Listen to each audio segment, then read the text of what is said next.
Hi everyone, this is Yumei Chang and I am the founder of Life is Love School, where we teach adult survivors of childhood trauma essential life skills to live a happier, more peaceful life. Today's topic is the top 7 signs that you are in a healthy relationship. I wanted to do this episode because a lot of times people that grew up with childhood trauma have trouble recognizing whether they're in a healthy relationship or not. If you grew up seeing parents that show the opposite of a good relationship, then it could be really confusing. You might be in a good relationship or you might be in a toxic relationship and you have trouble telling the difference. So victimization is a phenomenon where a childhood trauma survivor oftentimes end up in a abusive relationship later in life themselves because they are so used to seeing unhealthy relationships. So when they're in one, they actually don't see the red flags as red flags. It just looks very normal. And then slowly they get sucked into that cycle as well. So today's episode hopefully will help you understand what a healthy relationship looks like. So on the opposite end, then you also know what a unhealthy relationship lacks. So sign number 1 is, can you be yourself? So this is a tell. Because if you feel like you have to walk on eggshells, you have to be more perfect than you actually are, that you cannot be yourself, then this is a sign that you should probably double click into the relationship to see whether it's healthy or not. Because our feelings don't lie. If you feel safe in the relationship, if you feel that who you are with flaws and all is completely accepted, then you can totally be with like yourself. So for example, when you think about the friendship that you have where you feel the most comfortable, you probably know what I'm talking about, where you could just really relax, just chill, just say things without having to double check yourself, etc. So if you can find a relationship like this where you feel very comfortable, where you feel safe to be vulnerable, that's a very good sign. Sign number 2 is, are you best friends with your partner? This is also very important because even though early on in a relationship there's a lot of sparks, a lot of butterflies, after about a year and a half to 2 years, that's going to settle down. And you're going to settle more into a very affectionate friendship with some romance in there. So a good relationship is a situation where the people actually really like each other, genuinely like each other. It's more than physical attraction. So that's obviously very important. And another part of that is you have to feel that you're in the same team. Situations where a couple might feel actually competitive against each other is not a good thing. Where, say for example, the husband is jealous that the wife got a promotion and maybe makes more money than him or vice versa, is a bad sign. So the two of you really ought to be best friends and feel that you're on the same team, because you really are.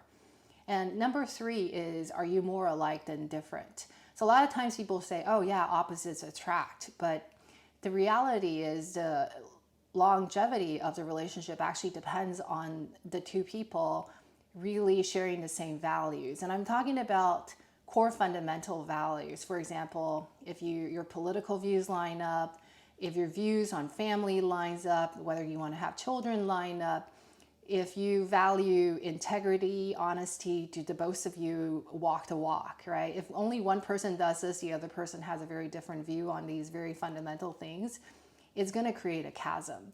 The differences on the little different things, one is an introvert, one's an extrovert, or one person is from this country, another person from that country, those are not problems. The similarity where it's important is the fundamental values, and those really should be lined up, and that's something very good to find out during the dating phase. Number 4 sign is, are they fundamentally a good person? So this is incredibly important. Again, people change, but a lot of the more fundamental aspects of a person just doesn't change. So after a long time, you want to know if this person is going to be dependable, right? If they're not a kind person and one day you're older, you're sick, are they still going to stick around with you and go through the hard times? So you really want to find somebody who is good-hearted with high integrity that you could count on. And that's going to really be able to be there for you and be supportive of you, and vice versa. So are they fundamentally a good person is very important. Related to that, number 5 is, Are they somebody who will make you a better person? Are they willing to grow with you? I'm assuming that you are somebody, if you're watching this channel, that self-improvement and growth is very important to you. If you're that kind of person, then it's important that you find somebody who aligns with you on this particular value, because otherwise you will grow and this other person will be stagnant, and over time little differences add up. It's kind of compounds. So the gap is going to get larger and larger and larger. So there are ladies I work with where they felt like they're the only one growing, they're the only one getting better, and they're the only one that's improving, and the husband is just kind of sitting there and nothing has changed. And that's the problem, right? Then they face the dilemma of, should I stay or should I go? I can't make that person want to improve and self-learn. So those are also things it's good to figure out. Are they self-reflective? Do they also want to grow as a person? If it's important to you, then it would be helpful to make sure the other person also shares this value. Number 6 is, do they share power? So this is something that is also ultra important. You don't want to definitely be with somebody who sees a marriage or a relationship as a power struggle. This kind of a dynamic you see a lot in narcissistic relationships, where it's, for them, it's their way or the highway. They're the most important person in the relationship. It's all about their needs. Your needs don't matter. That's not what you want. You want somebody who shares power with you, who respects you. It really comes down to respect, because if they respect you, they will share power with you. Your opinion matters, especially when it comes to big decisions. For example, where you buy the house, what kind of school you want to send your kids to, etc. It should be 2 people having a discussion and deciding these big things, and not one person unilaterally making a decision. If that person is unilaterally making a decision without consulting you, then he or she doesn't respect you. So the 2 actually go hand in hand. You want a partner that is willing to share power and who respects you, and vice versa. And the last sign, number 7, is, do they avoid drama? And drama is something that you see a lot in people that have emotional regulation issues. They make decisions in the spur of the moment, a knee-jerk reaction. They can't take a step back and calm their emotions before they use their logic and their thinking brain to make a good long-term decision.